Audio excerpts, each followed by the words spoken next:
Fala pessoal, ontem nós tivemos aula sobre equações exponenciais e hoje, dando sequência nesse conteúdo, vamos ver as inequações. Que tal aprender o assunto completo? Não deixa para aprender só a metade não, vem com a gente depois da vinheta.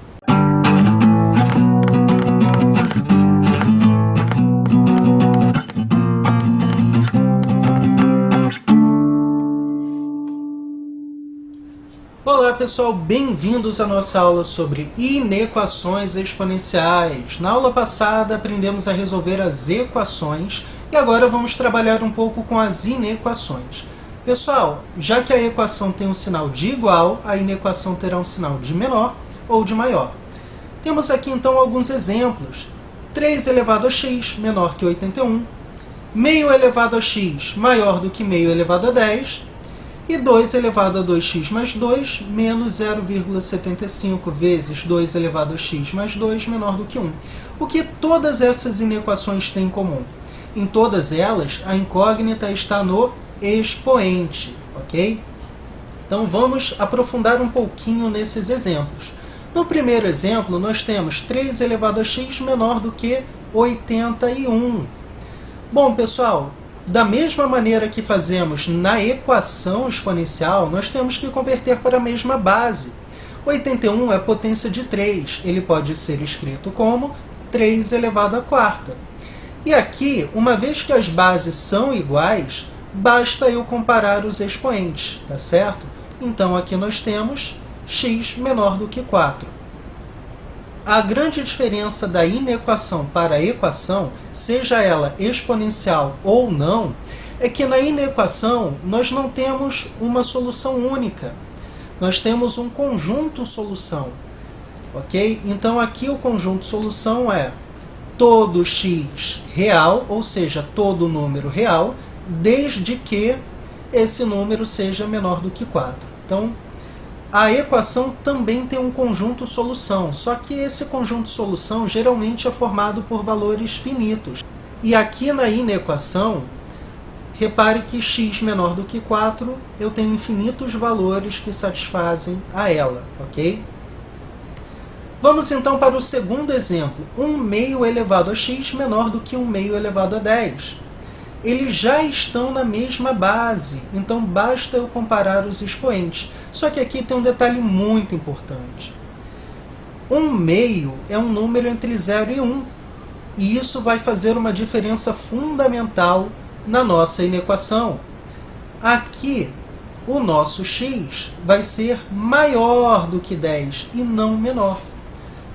Ou seja, se nós tivermos uma base entre 0 e 1, nós invertemos este sinal, de menor para maior. E eu sei que vocês estão morrendo de curiosidade. Afinal, por que inverter? Vamos explicar isso para você não se confundir, para ficar bem claro na sua mente. Pessoal, reparem que, pelas propriedades da potenciação, 1 meio elevado a x é exatamente igual a 2 elevado a menos x. Ou seja, nós invertemos a base de 1 meio para 2 e trocamos o sinal do expoente de x para menos x. Fazendo o mesmo com 1 meio elevado a 10, nós vamos ter 2 elevado a menos 10. Invertemos a base de 1 meio para 2 e trocamos o sinal do expoente de 10 para menos 10. Mas por que isso é necessário? Bom, dessa forma, 1 meio elevado a x menos 1 meio elevado a 10, que é a nossa inequação original, vai se tornar 2 elevado a menos x menor do que 2 elevado a menos 10. Tá certo? O que nós fizemos aqui foi simplesmente inverter as bases e trocarmos os sinais do expoente. O interessante é que agora a base não é mais 1 meio, é 2. Como no nosso primeiro exemplo, é uma base maior do que 1. Portanto, basta comparar os expoentes. Então, 2 elevado a menos x menor que 2 elevado a menos 10, basta eu cancelar as bases e comparar os expoentes. O que nós teremos aqui? Menos x menor do que menos 10. É uma inequação do primeiro grau. Mas a gente sabe que para tornar esse x positivo, temos que multiplicar a inequação por menos 1. E quando multiplicamos a inequação por menos 1, o que acontece com o sinal? Ele se inverte, então de menor vai para maior. Então, multiplicando ambos os membros da inequação por menos 1, no lugar de menos x eu tenho x. No lugar de menos 10 eu tenho 10. Portanto, aqui nós temos x maior do que 10, já que o sinal foi invertido. Então, o nosso conjunto solução passa a ser todo x real, desde que o x seja maior do que 10.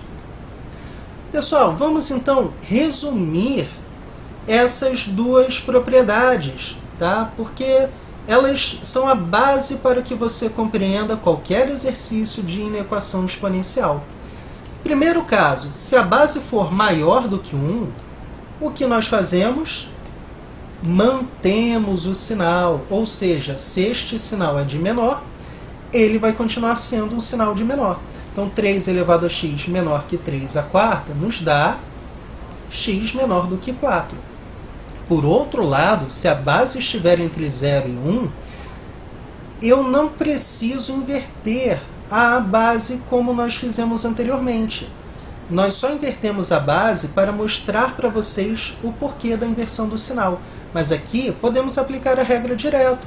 Se a base estiver entre 0 e 1, o que nós fazemos? Invertemos o sinal. Ou seja, se antes eu tinha um sinal de menor, quando eu eliminar as bases, eu vou ter um sinal de maior. Esses são os casos base, pessoal. Se vocês entenderem isto aqui, vocês entenderão qualquer inequação exponencial, tá certo? Bom, vamos então com o terceiro exemplo, que é uma questão da SpaceX de 2007. Vamos ler o enunciado juntos. A quantidade de números inteiros ímpares que pertencem ao intervalo que satisfaz a inequação exponencial 1 meio elevado a x ao quadrado menos 8x mais 5 maior do que 4 é. Então, a gente precisa achar o conjunto solução dessa inequação para então avaliar as alternativas. Vamos lá! Pessoal, vamos trabalhar nessa solução. A minha inequação é esta.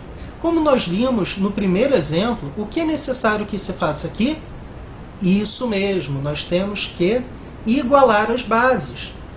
Bom, 1 meio é uma potência de 2.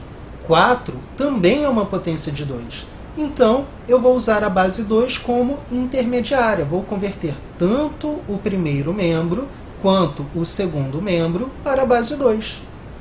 Então, nós teremos aqui 1 meio é a mesma coisa que 2 elevado a menos 1. A expressão quadrática eu simplesmente repeti. E o 4 é 2 ao quadrado. Então, agora as bases já são iguais. Aqui eu tenho uma propriedadezinha com os expoentes, que é a potência de potência. Se você assistiu nossa aula sobre potenciação, você vai lembrar que o que devemos fazer é multiplicar os expoentes. Então, vou multiplicar esse trinômio por menos 1. E aqui nós temos menos. Menos com menos é mais, então o segundo termo fica positivo. O terceiro termo fica negativo. Portanto, nós podemos simplesmente nos livrar das bases aqui. O que nós teremos é menos x ao quadrado mais 8x menos 5 maior do que 2. Pessoal, a partir de agora, acabou a inequação exponencial. O que nós temos que fazer aqui é uma inequação quadrática, uma inequação do segundo grau.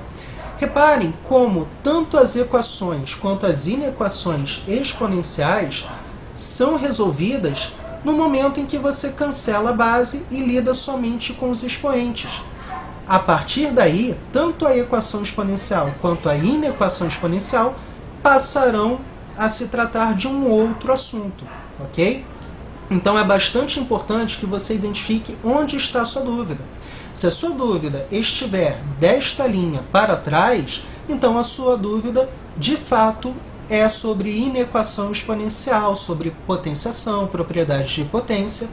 Agora, se a sua dúvida estiver desta setinha para frente, então ela com certeza está no assunto de inequação quadrática, tá tá certo? Então vamos seguir. Bom, essa é a nossa inequação atual. Para resolver uma inequação quadrática, o que nós devemos fazer é comparar com o zero. Então vou trazer este 2 para o primeiro membro diminuindo, e a minha inequação ficará menos x ao quadrado mais 8x menos 7, maior do que zero. Eu preciso saber quais são os valores desse trinômio que tornam esta expressão positiva. O que nós precisamos fazer? Bom, esse é um trinômio do segundo grau, pessoal. Temos que encontrar as raízes. Para simplificar, eu multipliquei esta inequação por menos 1, obtendo esta inequação aqui. Porque aqui, nesta inequação, o termo x ao quadrado é positivo. Tá? Isso ajuda a você não cometer erros de sinal mais para frente. Reparem que todos os sinais foram trocados, inclusive do maior para menor. Multipliquei por um número negativo a inequação, tenho que trocar o sinal, não esqueçam disso.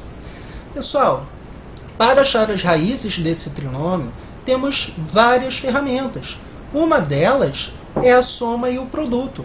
Lembrem que a soma das raízes é dada por menos b sobre a. O nosso b vale menos 8 e o nosso a vale 1. Então, menos o nosso b, que é menos 8, dividido por 1, tem como resultado 8, e esta é a soma das nossas raízes. O produto das nossas raízes é dado por c sobre a. O nosso c vale 7, o nosso a já vimos que vale 1, portanto, o nosso produto vale 7. Temos que pensar em dois números cuja soma seja 8 e o produto seja 7. Que dois números serão esses? Bom, não é tão difícil de ver que um deles é o próprio 7 e o outro é o 1. 7 mais 1, 8.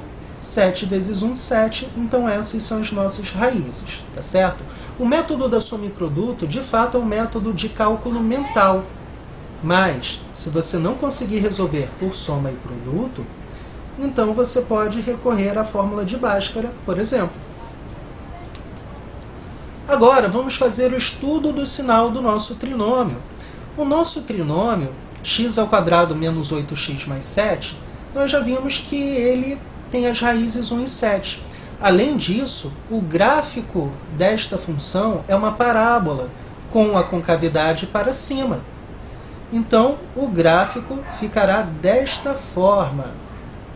Uma parábola com concavidade para cima que corta o eixo x em dois valores. Quais valores? 1 e 7, que são as nossas raízes. Agora, temos que saber em quais intervalos nós temos números positivos e em quais temos números negativos. Reparem que a parábola está acima do eixo x antes do 1. Isso significa que antes do 1, o sinal do nosso trinômio é positivo. Entre 1 e 7, a parábola está abaixo do eixo x. Isso significa que os valores entre 1 e 7 são negativos. Depois do 7, a nossa parábola volta a ultrapassar o eixo x. Ela volta a ficar positiva. Então, o que nós temos aqui é um sinal de mais. Vamos escrever agora o nosso conjunto solução. Bom, se eu quero os valores que são menores do que zero, se eu quero os valores negativos, eu quero os valores entre 1 e 7. Então, como escrevemos nosso conjunto solução? X pertencente a R, sempre x pertencente a R, a menos que ele restrinja o conjunto, desde que 1 menor do que x, menor do que 7, ou seja, desde que o x esteja entre 1 e 7, tá certo? Então, esse é o nosso conjunto solução. Vamos voltar para o enunciado e marcar a melhor alternativa. Bom, aqui nós temos o enunciado novamente, e aqui nós também temos o nosso conjunto solução. A pergunta é: qual é a quantidade de números inteiros ímpares que pertencem a um intervalo que satisfaz a inequação? Pessoal, o intervalo que satisfaz a inequação é este. Quantos inteiros ímpares eu tenho entre 1 e 7? Bom, nós temos o 3 e o 5. Professor, mas e o 1 e o 7? Eles também não contam? Aí é que vem uma das pegadinhas da questão. O 1 e o 7 não contam, pessoal, porque pelo nosso conjunto solução, o x tem que ser menor do que 7, ou seja, ele não pode ser igual a 7. O que nós temos aqui é um sinal de menor, e não um sinal de menor ou igual. Se o meu intervalo fosse 1 menor ou igual a x, menor ou igual a 7, eu seria obrigado a contar tanto o 1 quanto o 7.